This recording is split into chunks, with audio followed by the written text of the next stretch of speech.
Yeah, I mean, look at that. Looks like a bomb went off. Yeah, you know, even local people are sickened by this kind of devastation you see. They call it ground zero.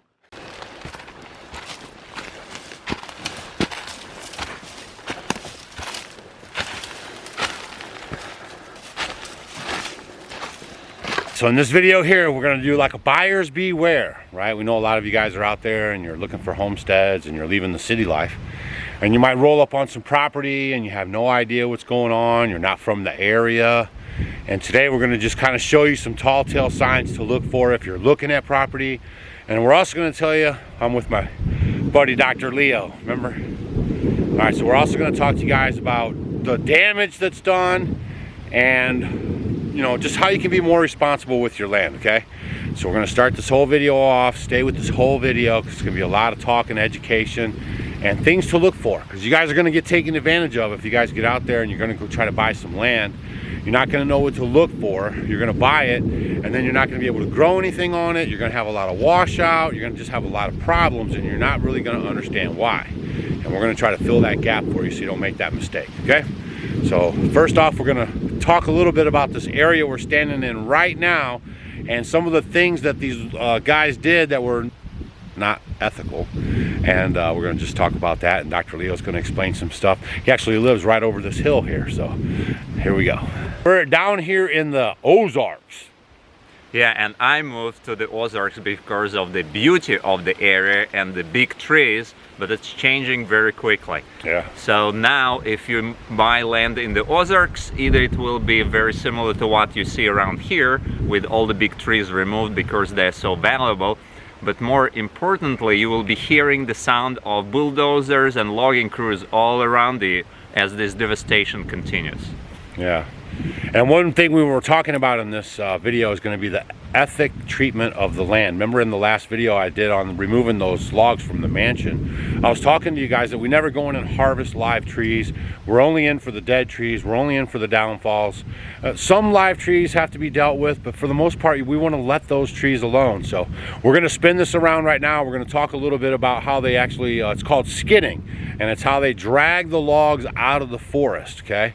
And we're going to show you guys what's happened in just a short time since they did this. And we're just trying to bring awareness to you guys so you know what to look for when you're buying your land and also what not to do when you own it.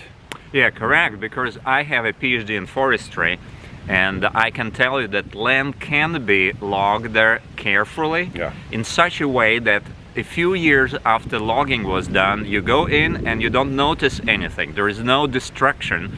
Nature actually does it all the time. Some of the trees will be dying and some will be taking their place. So there is such a way as natural forestry, or called sustainable forestry, where you can mimic the natural processes and you can produce timber and firewood like what Doug is doing, but without raping and destroying the landscape. So there are a few really big issues with doing it unsustainably, and as Doug mentioned, one is improper transport of the logs when the tree is cut down. If you drag it along the landscape here in the Ozarks, where the soil is very shallow and rocky and dry, you basically create grooves, and the next rainfall will wash all the soil off. It will end up in the creeks, but more importantly, there is no more soil to reestablish the forest that you cut down. We were talking about that earlier. We're down here in the Ozarks, and it's very rocky down here. That's one of the reasons why Stacy and I moved way up north, is because of the soil. But it takes, how long did you say, for maybe a couple inches of soil? Well, it takes a very long time, yeah, because the soil is very poor of nitrogen. Right. So all of these dead trees and their leaves take a very long time to decompose. Right. So, you know, it's basically irreplaceable within one's our lifetime. Lifetimes, right, or your kids' lifetime. So when the soil is gone, there goes your food and your biome and everything healthy for your feet to be in. Remember, we talk about grounding, and it's hard to ground on these sharp rocks. It is. All right, so we're going to show you real quick how they've skidded these logs out straight up this hill. They're supposed to go at an angle. Yeah, exactly. So, you know, it's more convenient for the loggers to be hauling logs up the hill because it's shorter. But this is what's creating all of this erosion, is when the water runs down following the ski trails. And it should be done that way around. So if you were wanting to take a log out of here, you would want to go at an angle, following the gradient, just gradually climbing up the hill, and this way that erosion wouldn't be here.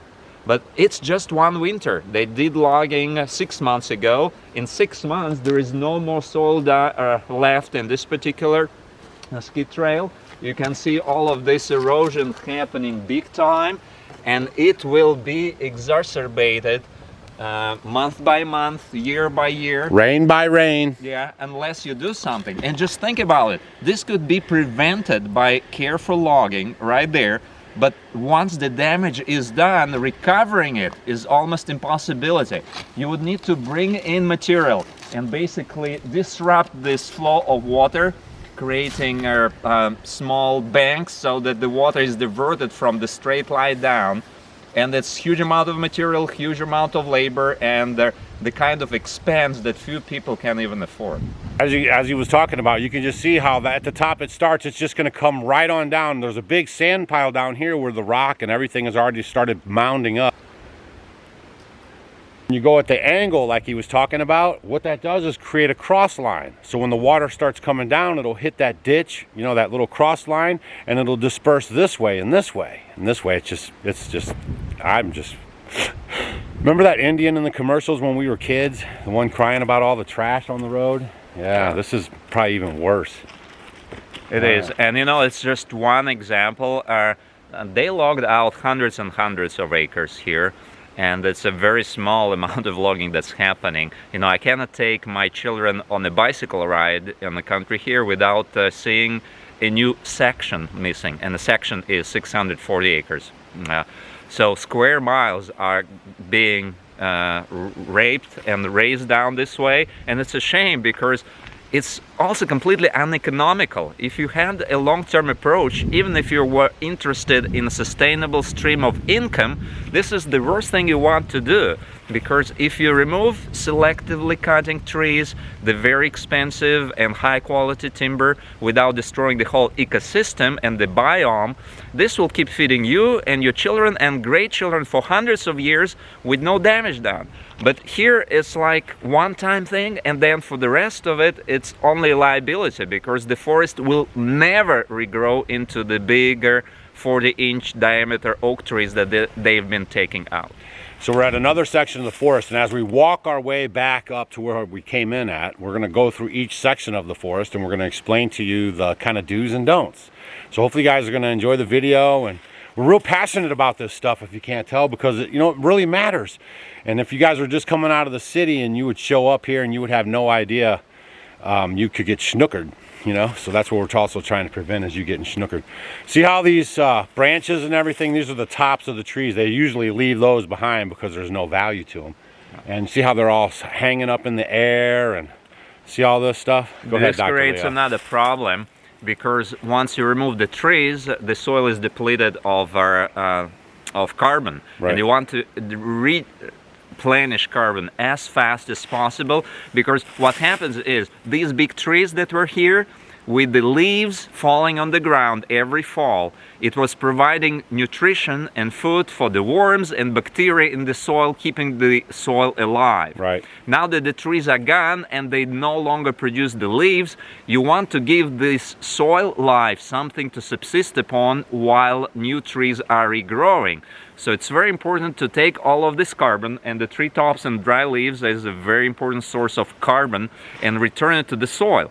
So if only they were spending some more time chopping up these branches, or even grinding them down, and chopping them and putting them on the soil, it would be very well. It would capture moisture in the soil, because now with all of this soil gone, it's very important to retain moisture for the soil life. So there is no soil water retention, and more importantly, with all of this vegetation suspended and not touching the soil, instead of rotting, and fungi and bacteria and worms are transforming it back into humus, it will be dry and suspended like that for decades. Yeah. I have seen forests that's been logged 30 years ago, and the trees that don't touch the ground, they're still up there because there is no contact with the soil and with their the bacteria in the soil and the worms. So it will take maybe another 40 or 50 years for this to be returned to the soil, whereas it's extremely important to take all of this material and do it immediately. Right. Now. It's like kiln drying up there, so then it just gets harder and harder, and then it can't break down as easy. And then what happens is too, like he was explaining about the leaves and these sticks breaking down, two things should come to mind, right? One, back to Eden gardening, right? You guys are doing that. That's the same thing in the forest floor. That's why it's always lush and beautiful and the trees grow really well. And then the other thing is, did you think about it? No? Hugelkultur. A lot of you guys are taking the logs and the sticks and you're putting them in your raised bed gardens, and then you're putting the soil on top of there, and what happens is those sticks break down and they create all that nice biome for you guys. Same thing here in the forest, and now it's being robbed of all that natural goodness because, you know, some guys came in and didn't care. Because all of this bacterial activity is very important to reestablish the soil, because basically the soil is built from carbon as the raw material plus nitrogen. Yes. And nitrogen comes from nitrogen-fixing bacteria and some plants, etc. So you need these two ingredients for this landscape to recover. And with the branches being left like that, both ingredients are missing. Yeah, and it just makes it terrible. And man, you guys getting some information here. We're really trying to walk you through this whole thing. Now we're down at the water, right? Because that's one thing we have to worry about. You can live a while without the food, but you cannot live a while without the water. And if you guys are getting your water tables contaminated, you're getting your streams by your place, and you don't know any better, all this stuff is damaging your water supply. Exactly. You know, there is the thing called riparian buffer. If you do logging, you're supposed to be leaving vegetation along the streams so that it protects the soil and there is no soil erosion, everything washing down into the streams. It's killing the fish, it's building up sediment at the dams. It's really, really bad for the whole aquatic ecosystem. But as you can tell here, there was no buffer left. So all the logging was done all the way down to the stream. Plus all of the skidding, as we explained, was done improperly at too steep an angle. So all of this soil is just being washed down the gradient. It's being washed down into the streams and into the water. Not only that, but all of this vegetation, the trees that used to be here before the logging, it was retaining moisture in the soil with all of the leaves and the thick layer of humus there, giving it time after the rainfall to infiltrate into the soil and replenish the water table. Now that this spongy soil is completely gone and will not recover for another hundreds of years, all of that rainfall goes down into the creek and away from here, so the water table drops for groundwater and the springs dry up. One of the local landowners who did logging on 500 acres of land told me that there used to be 11 permanent springs on the property. After the logging was done, in a few years, only 3 springs were left. So we're not just losing the trees and the health of the ecosystem and our future, we are also losing right now the quality of the water and even water availability. The wells need to be dug deeper now, and the soil is just not there to capture this moisture and return it to us for our use, but also for the use of other wildlife and other things that depend on it. You can see right here, it's almost choking off the creek. See, it's just gonna keep filling down, and then this will move over and over and over, and then it'll either bust through it or form a new way or whatever, dam up back this way. So that's not good for downstream, or this whole ecosystem here is now changing.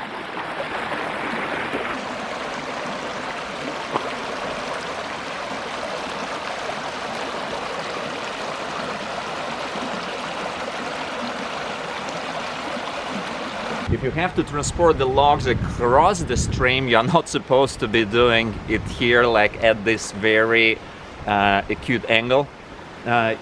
Because see how they undercut the soil bank there, and it will create even more erosion there. And also if there was any vegetation here along the streams, everything gets busted when the bulldozers come first, making these skid trails, and then they keep dragging and dragging and dragging trees here.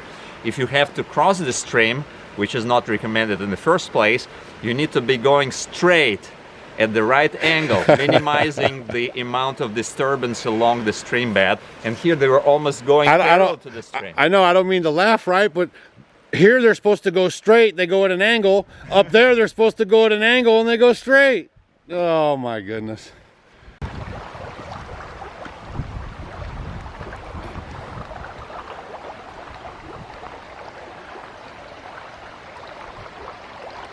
And the loggers leave their trash behind. It's a good spot to show you the difference between the healthy undisturbed slope and just a few feet away the one that's been disturbed, so you can see how much difference even a little bit of disturbance makes even after 6 months. So this is how any slope would be originally. It's protected by the moss and the roots of grass and trees and shrubs and everything. It holds everything together so that the movement of water is very gradual. It's not washing any soil away.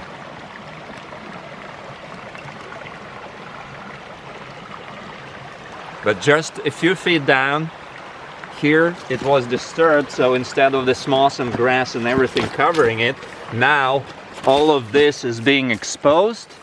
And with the water, rainwater, and the water from uphill coming down, all of this material now is exposed that will be washed down into the creek.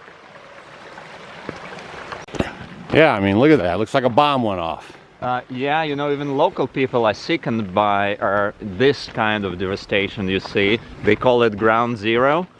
And it's not just something you see in science fiction movies. That's happening here right now in real time. And you mentioned, Doug, about it being illegal. Well, it might be illegal in some parts of the country, but here there are no restrictions on the way you are doing logging.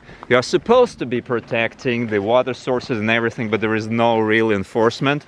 So they are able to do all of that and reap the benefits short term, leaving the landscape completely devastated. Now we're just coming off the stream, and like I said, we're walking you guys back around to the front. And here's another logging road right here. Now what they do with these roads, how they build them is, this used to be all trees right here, just like you see right here. It was all right here. They come down with a big bulldozer, they knock them all down, and then the rain comes and it washes away all that dirt, right? So that is not a road. Like if you guys know roads, that's not a normal road. That is erosion happening, taking away all that topsoil that takes generations to restore.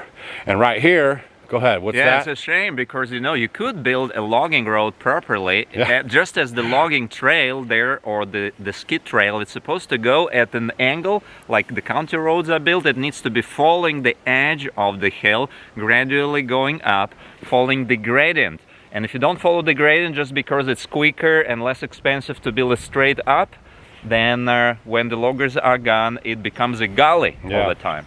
And there's big ravines in here, like you could probably break your ankle if you're not paying attention. There's some pretty good ones in here, and it's only been one winter, he said. Yeah. So just what's going to happen in year 2, 3, 4, 5? Yeah, and just consider that if you wanted to restore it on your land, you buy 5 acres and you put up your small cabin there, and you think, oh, we're into permaculture, we will spend a lifetime restoring the land. Well, one load of gravel to bring and put here would cost you $300, and there are just 10 loads of gravel just on this small stretch, so $3,000 just to stop the erosion in its tracks. So again, once the damage is done, it's super expensive to bring it back to where it would start coming back to life. It's a multi-generational project at this point. It's like Grandma said, an ounce of prevention is like a pound of cure, wasn't it? And once you guys use that gravel fix, right, you're gonna have to do that all the time. Yeah. Gravel on your driveway, gravel around the farm, gravel at the homestead. You always have to replace it. And if you have it washing out like this all the time, trucks and trucks of gravel for years and years and years. Very expensive. So see, you guys think you're saving money up front, and you see this place and you think, well, maybe we can do it, and it's just going to be like a money pit without a house on it. Yeah, exactly, because, you know, we think about it in terms of how much it costs. If you go into store, you think, oh, how much is it per pound of food? Here we talk, how much is it per acre? But there are different kinds of acres. Right. Here you are buying not just land that's exhausted, but the one that will be very expensive to even maintain. Right. And and get results from, right? You guys want to get out here and you want to start growing your food like Stacy and I, 90%. You can't do that in year 1, 2, or 3 on land like this. You're going to need land 10, 12, year 15, and you don't have that kind of time. Yeah, or you're going to have raised beds all over the place, and that's what you don't want either, right? You want to be able to use your land that you buy, and you also want to be a good steward of it. So if you guys are owning land out there, don't let these loggers come in unless you really get to know them and talk to them and make sure they're ethically sound. And that's a big problem, because I know that some people wanted to do responsible logging on their land and they cannot find the crews. Yeah. Because everybody wants to take shortcuts. Actually, it's easy, it's faster. Yeah. But that's what's so damaging to the remaining value of the property and the trees and the wildlife and everything.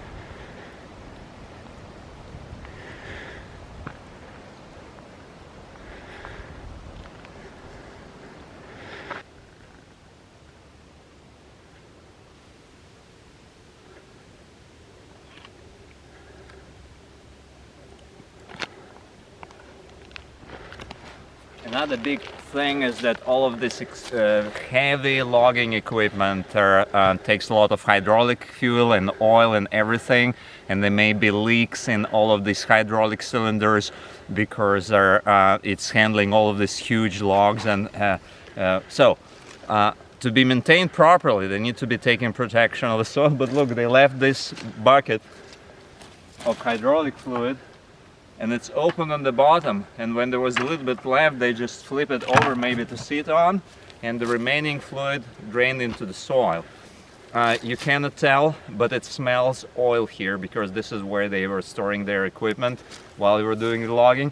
So there are all of these spots saturated with their oil that was just drained on the ground and replenished with the fresh one. And all of this trash, again, that's with the topography we have here, with the limestone and all of the caves in the ground.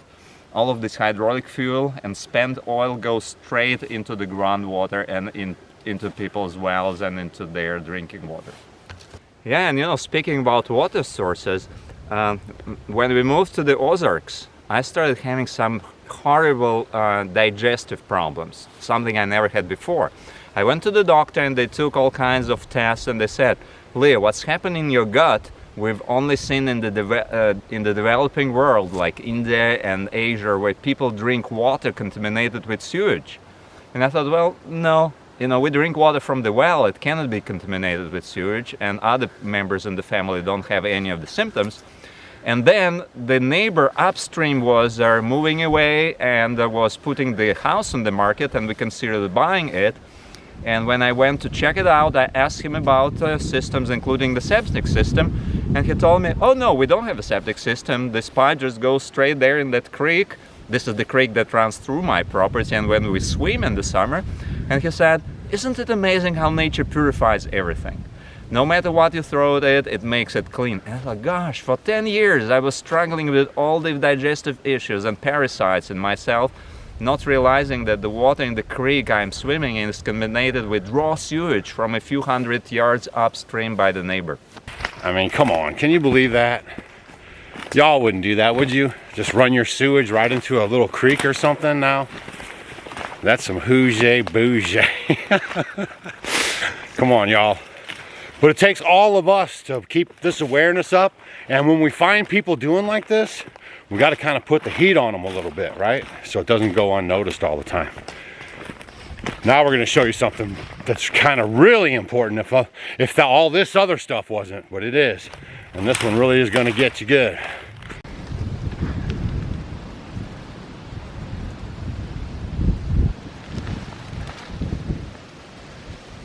Doug, I counted 123 ear rings, and that's another huge loss with this kind of logging. What will provide seed for the next generation of forest?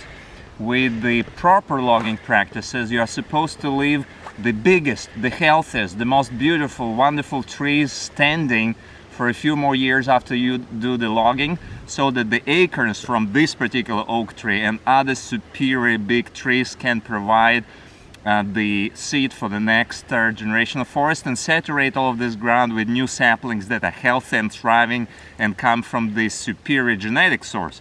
But of course they don't do that. All of these big trees, some of the stumps here are like 30, 40 inches across. They're all gone, and look at what's left for the seed source. That's one of the reasons why this forest will never ever regrow and recover, is that the superior healthy trees are taken out, and the ones that are inferior have their fungal infections and issues, and that are on their way out. This is the seed source for the new trees, and they will be as sickly as what loggers didn't care to take. So the big trees like what you see here, that's been here since the 19th century, will never again be seen in the ozarks. So think about the expense of it. If it was done properly, and if the big trees were left to provide the seed without any additional expense on your side, after a few years there would be healthy regenerations.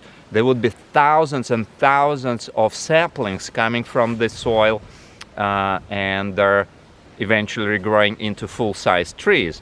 But with the seed source gone, the only way you can re-establish the big and healthy trees is by planting them yourself. If you go to a nursery, you see that the quality seedling with a good clump of dirt, you don't really want to buy the bare root seedlings because they have very low survivability. But the one that comes in a pot with a good root system, they're probably between $10 and $20 at least. So just to plant 1,000 trees here to start reforestation would cost you $20,000 in the seedlings alone, not counting your labor. Again, it becomes prohibitively expensive to restore something that could be done at no expense whatsoever if logging was done properly in the first place. Whoever thought a little walk through the forest could educate you so much.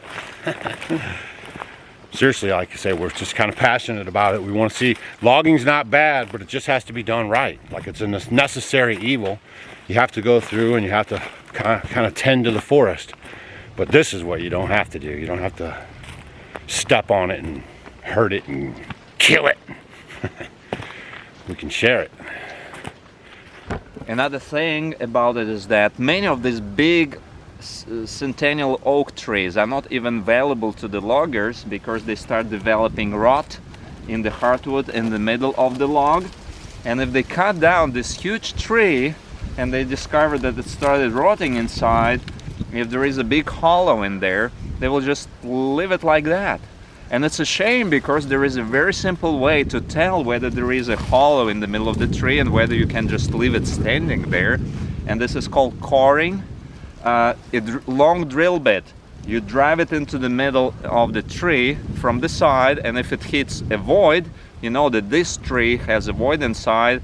You don't need to cut it down because it won't be a valuable piece of timber. But it's quicker to take the chainsaw and chop everything down, and then the trees that are not valuable you just leave behind. But the damage is already done. The tree that could be left standing is taken out. And all of the bee trees too are being destroyed in the process. One of the local loggers who was clearing 300 acres told me that they destroyed 5 bee trees there on just 300 acres. It's half a square mile. With all of these square miles being logged out like that, hundreds and thousands of bee trees in the Ozarks are being destroyed every year. You know my website, horizontalhive.com, and the book Keeping Bees with a Smile that I published. Well, it hasn't been keeping bees with a smile these recent years because I'm witnessing all of that, and my swarm catching rate has dropped tremendously in the last 3-4 years just because the big trees with the hollows inside that used to house the wild honeybee colonies are being wiped out as we speak. And one of the things that some of the guys do is they move the trees. They come and knock the trees down because they think they're going to run a big cattle operation. And Dr. Leo and I was talking, and he was saying that you can actually earn more money with bees than you can with the cattle. Oh, you can absolutely. Just do the math and you will see that if you buy land like this at 2,000 or 3,000 per acre, that's what they're asking for it. The cattle production from this ruined soil will not be enough to pay even interest on your mortgage, let alone the principal itself. And you'd be feeding hay a lot. Yeah. But if it was left like it was, wild, and if natural beekeeping was your source of livelihood, then even without cutting down the trees, you could do as well and even better as the ranchers or the loggers by creating all of this destruction. For example, 1 acre of understory with all the red buds now going into bloom, and then wild plums and sumacs in the summer, and all of the biodiversity we have here in the wilderness create this amazing unpolluted honey produced away from agricultural crops that's super valuable. So I keep telling my neighbors that if you have acreage, put a few hives there, because there are some areas where cattle ranching can be very profitable, but Ozarks with the soil that you've seen is not one of them. Yeah, and you shouldn't knock down all the trees just to do that. You should work with the environment. You know, you can make a patch for them, but not the whole place, you know.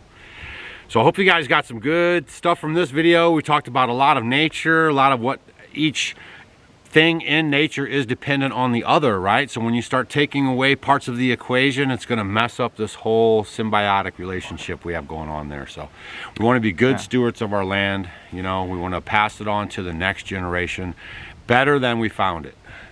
Yes, thank you, Doug. And also, I have a request.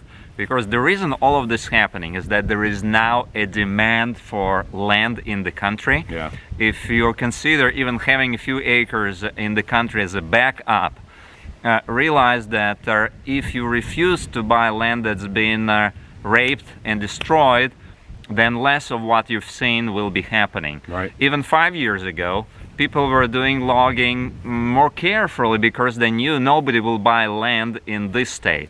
But now when so many people want to run away from the city and start homesteading, actually it's a very hot market for rural properties.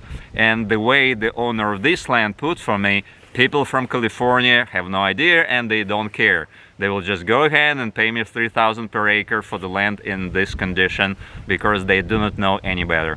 You should know any better, and if more people were very discerning when making land purchases, it would put the pressure on landowners who even consider doing the timber harvest and selling the land to do it more responsibly. Yeah, and if you're inheriting land from your family, think about this video and don't just be after the buck and let them go in there and rip up your heritage land and then you're going to sell it off.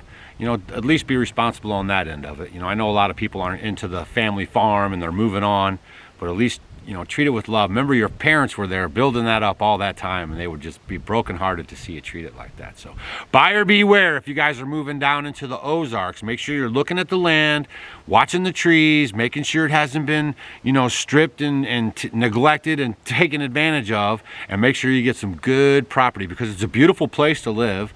You know, it's so easy. I see it all the time.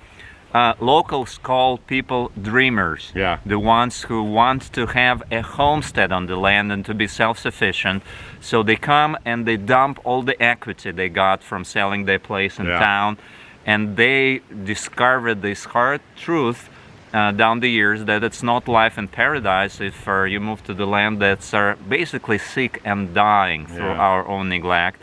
It's a multi-generational project to try even to restore it, and it's certainly not something that will be economically viable and sustainable. So what you see with this, what local call dreamers, is people have a dream of working and living on the land, but before you know it, you need to go and get a job in town and to be commuting from here an hour and a half to the nearest economic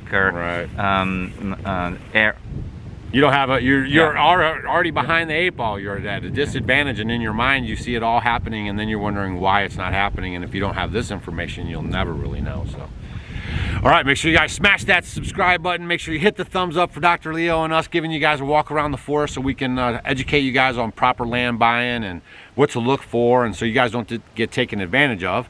And we're gonna go set some swarm traps, so you guys watch that on the next video, and we're gonna show you guys how you can save a ton of money coming up on the bee season, and all that information will be in the next video. So we'll see you guys on the next one.